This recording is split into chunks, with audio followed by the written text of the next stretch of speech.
Hello student, science study care YouTube channel में आपका स्वागत है। मैं आपके लिए लेके आया हूँ second grade, third grade NMMS 2022 का साइंस टॉपिक। सिलेबस से मैंने ट्राई किया, उसमें एक टॉपिक पर हमने पहले की वीडियो में चर्चा कर ली, वो है अम्ल, क्षार और लवण। इसके बाद में अगला टॉपिक है तत्व तत्व यौगिक मिश्रण। तत्व यौगिक मिश्रण। तत्व यौगिक मिश्रण।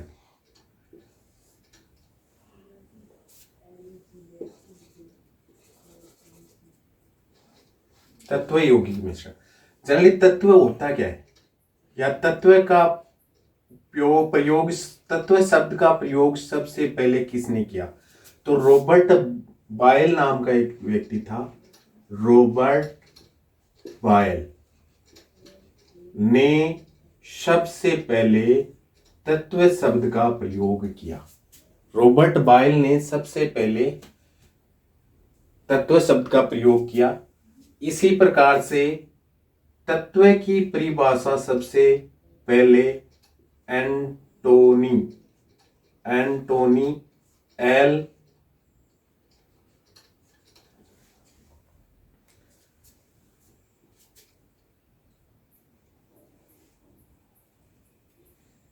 एंटोनी एल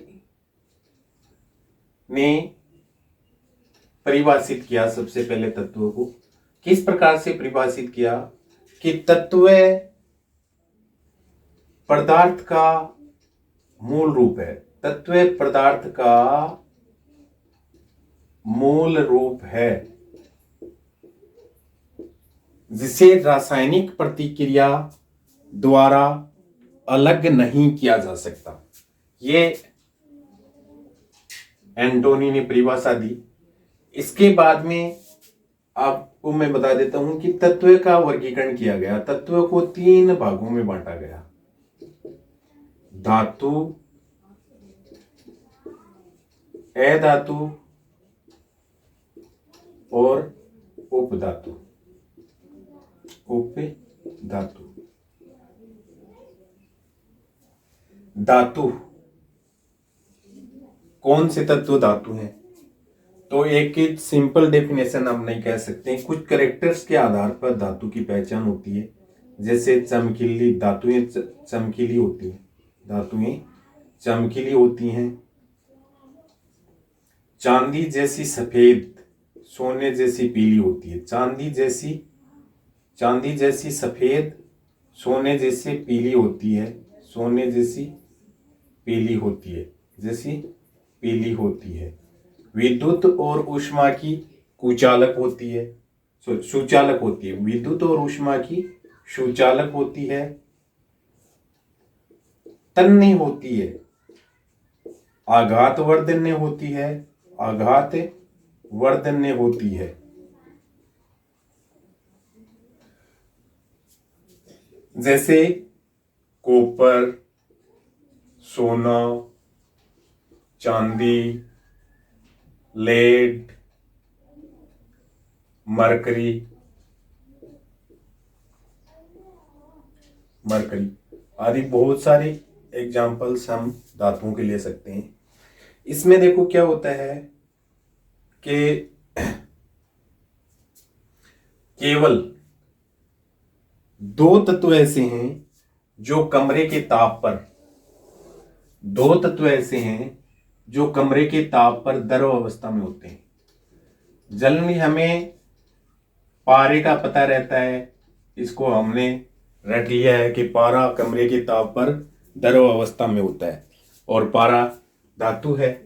यानी वह धातु जो कमरे के ताप पर द्रव अवस्था में होती है वह पारा है। पारा यानी Hg इसका प्रतीक है। Hg इसका प्रतीक है।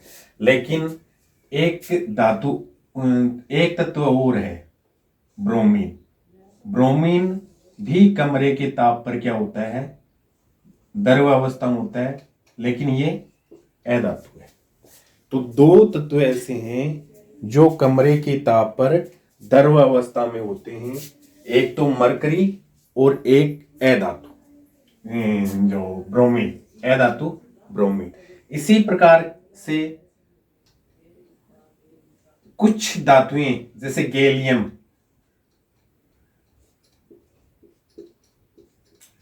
गैलियम गैलियम धातु का गलनांक बहुत कम होता है, यानी हथेली पर लेने पर यानी कमरे के थोड़े से अधिक ताप पर ये द्रव अवस्था में बदल जाता है।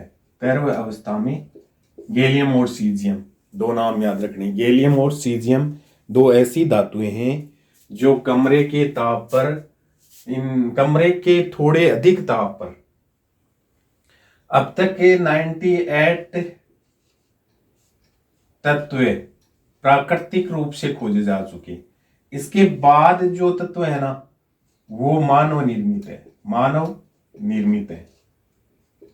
उसमें से 98 में से 11 तत्व गैसें हैं, 11 तत्व गैसें हैं, 2 तत्व द्रव अवस्था में है। किस कंडीशन में? कमरे के ताप पर। 2 ऐसे हैं जिनका गलनांक बहुत कम होता है हथेली पर लेने पर, यानी 11 गैसें और 2 द्रव, और 2 का गलनांक बहुत कम है। 2 कौन से हैं? गैलियम और सीजियम है। इसके बाद में अपन बात करें कि तत्व के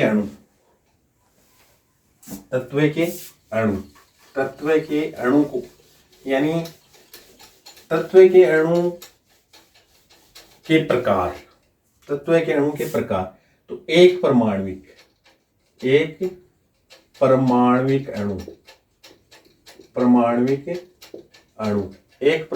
अणु जनरली क्या होता है, जो उत्कृष्ट गैसें हैं जैसे हीलियम है, नियोन है, आर्गन है, क्रिप्टोन है, जेनोन है, ये एक परमाणु गैस है। ऐसे ही द्विपरमाणविक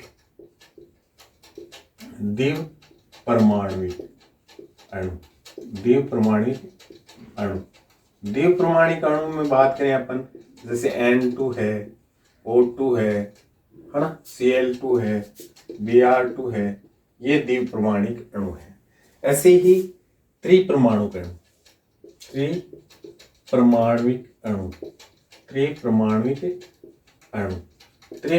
अणु में बात करें अपन, जैसे O3 ओजोन में 3 परमाणु है। ऐसे ही बहुपरमाणुक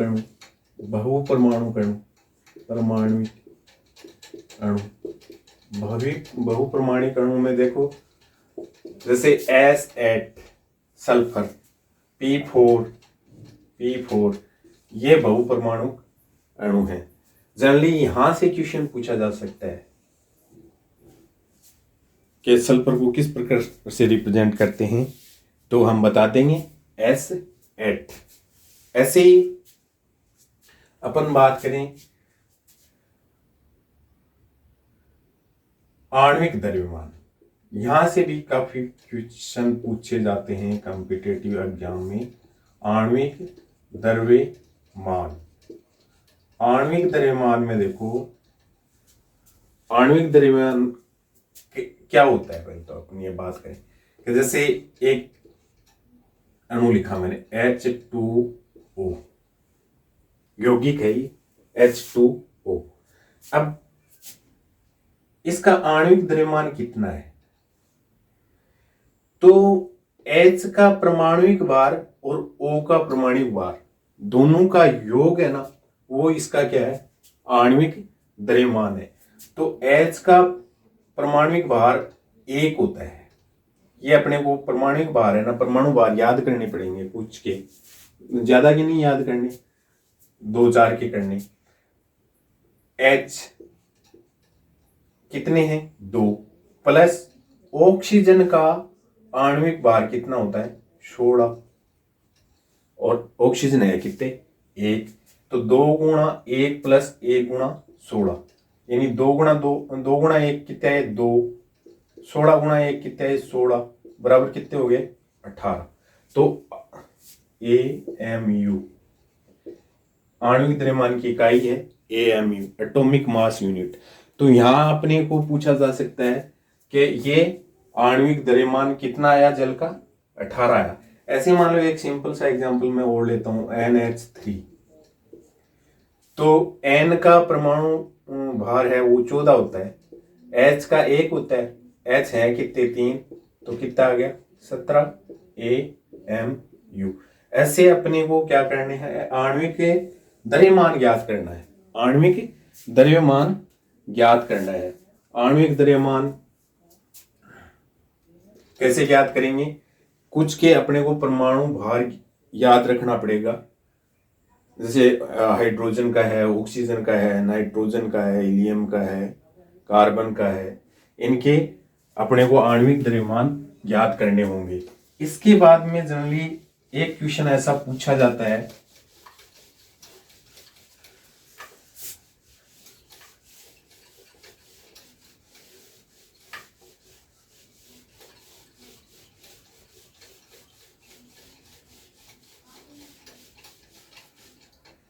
देखो किसी भी तत्व को रिप्रेजेंट कैसे करते हैं, अक्ष ए नहीं जेड और ए, यानी एक्स तत्व का प्रतीक, एक्स क्या है तत्व का प्रतीक,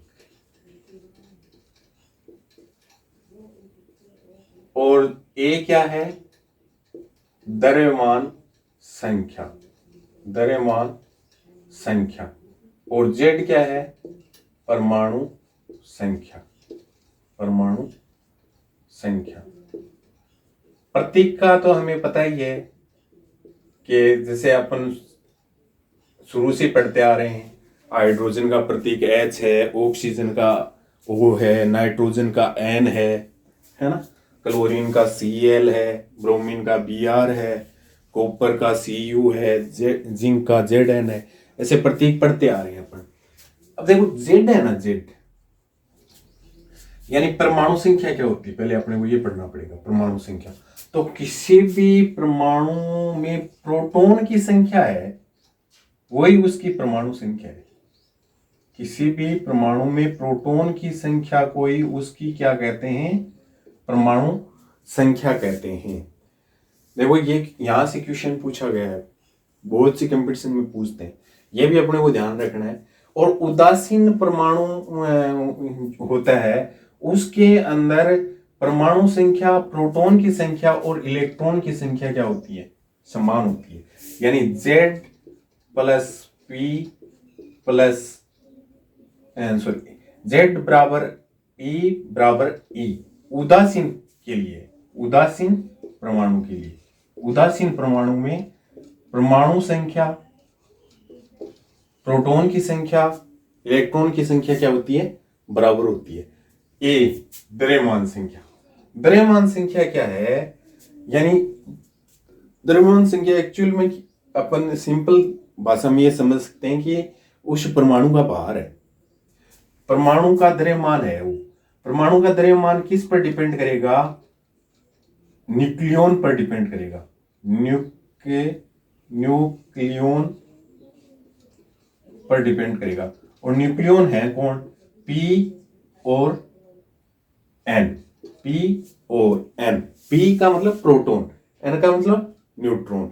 यहां देखो जनरली अपनी इस तरीके से परमाणु को प्रदर्शित करते हैं, नाभिक के अंदर होते हैं P और N, और किसी भी परमाणु का द्रव्यमान है वो नाभिक में संहित होता है, यानी नाभिक के अंदर उसका द्रव्यमान संहित होता है। और जो कक्षाएं हैं उनमें क्या होते हैं इलेक्ट्रॉन होते हैं। तो यहां से और भी ऐसे क्वेश्चन पूछ लेते हैं कि प्रोटॉन की खोज किसने की, प्रोटॉन की खोज किसने की, या नाभिक की किसने की, रदरफोर्ड ने की, रदरफोर्ड ने। इलेक्ट्रॉन की किसने की, जे थॉमसन ने, जे थॉमसन ने। प्रोटॉन की किसने की, गोल्डस्टीन ने। Goldstein. ऐसे ही न्यूट्रॉन की किसने की? चैडविक ने, जेम्स चैडविक ने की थी। ऐसा पूछ लेते हैं जनरली, बहुत कम संभावना है ये। थर्ड ग्रेड सेकंड ग्रेड में तो नहीं पूछेंगे। और अदर कॉम्पिटिटिव एग्जाम है उनमें ये क्वेश्चन पूछा जा सकता है कि नाभिक की खोज रदरफोर्ड ने की, इलेक्ट्रॉन की जे जे थॉमसन ने, प्रोटॉन की गोल्डस्टीन ने और न्यूट्रॉन की चैडविक ने की। और परमाणु का द्रव्यमान किस में निहित होता है? नाभिक में निहित होता है। नाभिक में कौन कौन से परमाणु का अवयव होते हैं? प्रोटॉन और न्यूट्रॉन होते हैं। और द्रव्यमान, इसका मतलब द्रव्यमान किस पर डिपेंड का करेगा? प्रोटॉन और न्यूट्रॉन पर करेगा। यानी ए बराबर क्या आ जाएगा? पी प्लस एन आ जाएगा। ए बराबर क्या आ जाएगा? P plus N. P proton की संख्या, एन न्यूट्रॉन की संख्या। अब अपने को अगर प्रोटॉन और न्यूट्रॉन की संख्या दी गई है तो हम द्रव्यमान संख्या ज्ञात कर सकते हैं। या यूं कह सकते हैं कि हमारे पास यदि मान लो द्रव्यमान संख्या दी गई है और प्रोटॉन की संख्या दी गई है तो हम न्यूट्रॉन की संख्या ज्ञात कर सकते हैं। देखो इसको एन को इधर रख लिया, पी इधर लाए, माइनस में हो गया। अगर पी का मान नहीं दिया हुआ है, न्यूट्रॉन की संख्या दी गई है, तो हम प्रोटॉन की संख्या ज्ञात कर लेंगे। ये फॉर्मूला आपको तीनों याद रखने।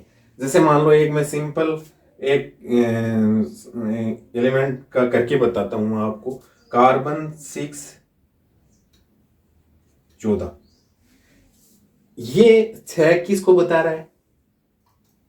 परमाणु संख्या या प्रोटॉन की संख्या या इलेक्ट्रॉन की संख्या। और 14 किसको बता रहा है? द्रव्यमान की संख्या को बता रहा है। किसको बता रहा है? द्रव्यमान की संख्या को बता रहा है। अब अपने को कहे कि न्यूट्रॉन की संख्या कितनी है तो इजीली अपन निकाल लेंगे। एन बराबर ए का मान कितना है? 14 और पी का मान कितना है? 6। तो एन बराबर कितना आ जाएगा? 14 माइनस 6 बराबर कितना आ गया? 8। इसमें न्यूट्रॉन की संख्या कितनी है? 8 है। यदि हमें पी और एन का पता है तो हम क्या निकाल लेंगे? द्रव्यमान संख्या। अगर ए और एन का पता है तो क्या निकाल लेंगे? प्रोटॉन की संख्या निकाल लेंगे। ऐसा क्वेश्चन पूछा गया है सेकंड ग्रेड, सेकंड ग्रेड में भी पूछा गया है, थर्ड ग्रेड में भी ऐसा क्वेश्चन आ सकता है। अदर कॉम्पिटिटिव एग्जाम है उनमें भी ये जनरली पूछ लेते हैं। तो इसके बाद में ये ऐसा निकालना आ गया आपको। इसी देखो यहां मैं एक और एग्जांपल लिख रहा हूं। C6H12 C6H14। यहां देखो इनमें एक चीज समान है और नीचे वाले ये तो अपरिवर्तित भी रहेगी। किसी एक परमाणु के लिए इसका मान एक ही रहेगा क्योंकि प्रोटॉन की संख्या है ना वो तो निश्चित रहेगी। प्रोटॉन की संख्या तो परमाणु के अंदर क्या होगी? निश्चित होगी, है ना। तो ये देखो यहां पर क्या चीज है कि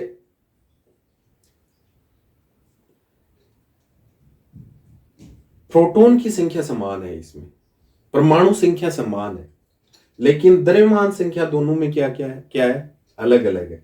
अगर ऐसी कंडीशन हो तो उसको क्या कहेंगे? समस्थानिक। क्या कहेंगे? समस्थानिक कहेंगे। क्या कहेंगे? समस्थानिक।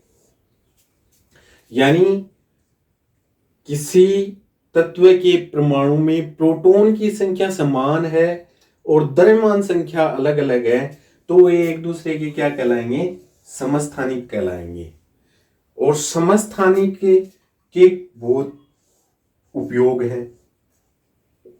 यानी परमाणु भट्टी में यूरेनियम का समस्थानिक काम में लिया जाता है। परमाणु भट्टी के अंदर यूरेनियम का समस्थानिक काम में लिया जाता है। और कैंसर के उपचार में कोबाल्ट का समस्थानिक, देखो यहां पर एक CO छोटा लिख रहा हूं मैं, देखो इसमें भी अंतर है, CO और CO। यानी ये कोबाल्ट है, ये कार्बन मोनोऑक्साइड है। यदि किसी ईंधन को ऑक्सीजन न मिले और वो जल रहा है तो क्या बनेगा, कार्बन मोनोऑक्साइड। और ये विषैली गैस है। और यहां तक कि देखो जनरली क्या होता है सर्दियों के अंदर, जब हम मकान में हैं और सिगड़ी जला के सो जाते हैं तो सिगड़ी जला के सोएंगे तो हमें भी ऑक्सीजन चाहिएगी, सिगड़ी के ईंधन को भी ऑक्सीजन चाहिएगी। ऑक्सीजन की उसमें क्या हो जाएगी, कमी। तो ऑक्सीजन के अभाव में जब सिगड़ी जलेगी तो कार्बन मोनोऑक्साइड निकलेगा, और कार्बन मोनोऑक्साइड निकलेगा तो वो कार्बन मोनोऑक्साइड क्या करेगा, श्वास के द्वारा हमारे शरीर के अंदर जाएगा। श्वास के अंदर जाएगा तो ऑक्सीजन के साथ ये क्या करेगा, कार्बोक्सी हीमोग्लोबिन बना लेगा। और कार्बोक्सी हीमोग्लोबिन का प्रवाह है वो ऑक्सी हीमोग्लोबिन की तुलना में शरीर में कम होता है। तो यहां तक व्यक्ति बेहोश और मौत तक हो सकती है कार्बन मोनोऑक्साइड के कारण। बहुत ही अच्छा क्वेश्चन आया यहाँ। कैंसर के उपचार में कोबाल्ट, घेंगा या गलगंड के उपचार में आयोडीन का समस्थानिक काम में लिया जाता है। धन्यवाद। आज के लिए इतना ही करेंगे, बाकी जो टॉपिक बच गए यौगिक और मिश्रण कल की क्लास में करेंगे। धन्यवाद।